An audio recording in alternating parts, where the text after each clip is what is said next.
All right, Telemantros, it is Symbolic responding to you on the Presumption of Atheism project. You had in my comment section, you asked for a point of clarification, so thank you very much. And let me just give the background on it.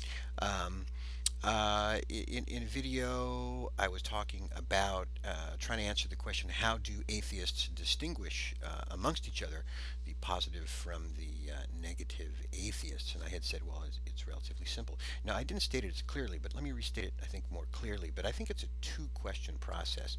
One, the first question is, do you believe that God exists? If the person, whoever you're asking this to, if they say, no, I do not believe that God exists, they fall into the set of all atheists. You then ask a second question, well, do you believe that God does not exist? If they say, yes, I believe that God does not exist, they fall into the positive atheist subset of all atheists. If, however, they respond, no, I do not believe that God does not exist, then they fall into the negative atheist subset of all atheists. I had then mentioned that, once that's established, if they are a negative atheist, the next question they may want to ask is, well, if God exists, because they're allowing for the possibility of the existence of God, can it be known whether God exists? And this was an epistemological question. This would determine whether or not they were agnostics. Now, I'm going by the classic definition of agnosticism, that an agnostic believes that either, this is interesting, uh, it is not possible for man to know whether God exists. Man cannot encompass that within his knowledge. Personally, it's a true-false proposition, so I don't see what we wouldn't know. Or the agnostic may believe that it is impossible for, if God exists, it is impossible for man to know the essential nature of God, or the essence of God, that this could not be encompassed by man's nature. I think a lot of these definitions come down to historical schools of thought during different centuries, and so these definitions kind of crystallize, and we're caught today with these crystallized definitions from the past that reflect different arguments and different debates and schools of thought down through the ages, and they don't cover all cases. Now, being that I had given this two-question distinguishment, is that the right word, between to determine whether someone is a strong atheist or positive atheist or negative atheist, you had asked for clarification. I'm finally getting to your point here. See, thanks. You said, Symbolic, I have a clarifying question to ask you. How do you differentiate between agnosticism and negative atheism? Given the two different phraseologies, do you believe that God exists, and do you believe that God does not exist? Belief and existence. I don't want to misrepresent you, so thank you. And here I don't know if you can actually,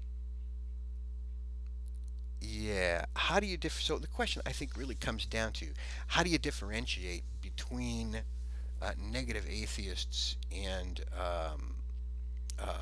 agnostics? It's a curious thing, because the question for an agnostic actually has three parts.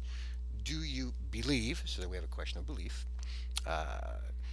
do you believe that, it, well, I have it written down here. Do you believe it can be known, so there's knowledge, whether God exists?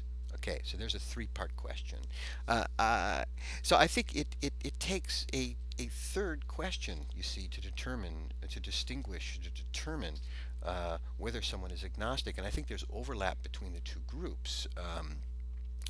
So you have to ask this third question to distinguish between the two groups. Curiously enough, and I think, there's an informal definition of agnosticism as someone who just doesn't know whether God exists. Many people use it in this way. It's just come to be, the common definition of agnosticism. But, it won't distinguish, it won't distinguish between that won't distinguish whether they're a negative atheist. I mean, there's overlap. So let's show you something interesting here. If I ask a simple question, does God exist? Put belief aside and just someone, does God exist? Simple question about existence. Um, uh, the positive atheist will say no. God is not, no. But the negative atheist will have to respond, I don't know. Because this is not a question about their belief. Everybody's sure about what they believe. They're certain about what they believe. In fact, often the term I believe is just a statement of certitude. Uh, now this sounds a lot like what an agnostic would say, the common definition of an agnostic. But what the agnostic's question really is about the possibility of knowledge. It's not a I don't know. Um, but it's a further question, is it possible for man to know? So you see, this is where you have to ask the third question: do you believe it is possible for man to know whether God exists? And that will create the differentiation. Um, so it's interesting. We have we have a very sort of atomic sentence: does God exist? Uh, and the positive atheist says no, and the negative atheist says I don't know. Then we have, do you believe that God exists? And the positive atheist says no, and the negative atheist says no. And then we have, do you believe it is possible to know whether God exists? Um, and if they say no, they're an agnostic. If they say, yes, I believe it is possible to know whether God exists, then they are a Gnostic, actually. And what I probably am? I am probably a negative atheist. And here's a new term for everybody out there. I apologize. Um, I am probably a negative agnostic too, because I don't believe that it is. It is.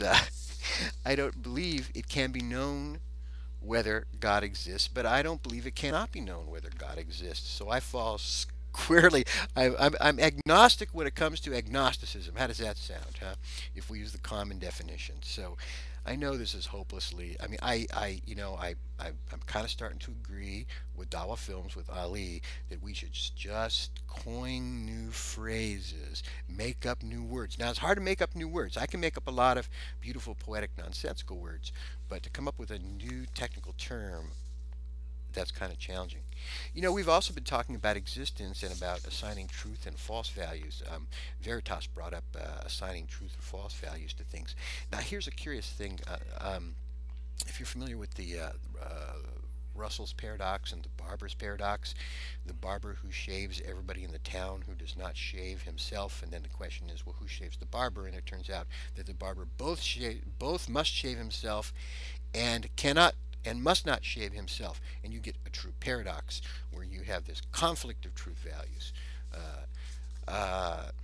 Now, I've heard it argued that something paradoxical like this type of paradox, the barber could not exist. So here we have truth and falsity impacting reality, impacting existence.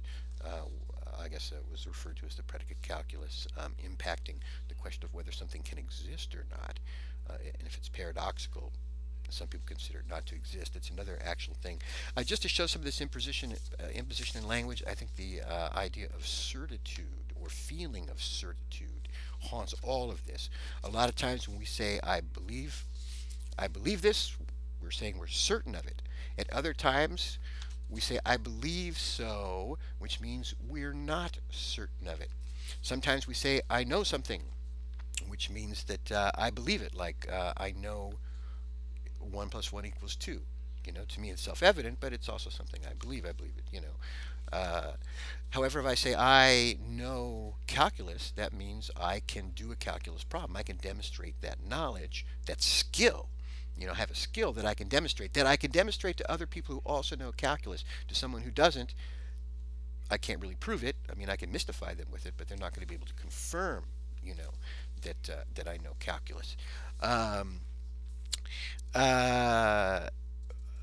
Like the word, sometimes we use I believe to mean I think that, I believe that, I think that, and what we're really talking about is opinion, not strong certitude, but kind of opinion. So haunting all of this is the concept of, or the feeling of certainty. haunts the concept of belief, haunts the concept of knowledge, and all the ambiguity between the phrases. So I'm not surprised that this is all very confusing. Now that I've added a new term to everybody's lexicon, I apologize. I hope I answered your question. I'm not certain I did, um, but I believe I did. I believe so. Take care, Telemantros. Thank you.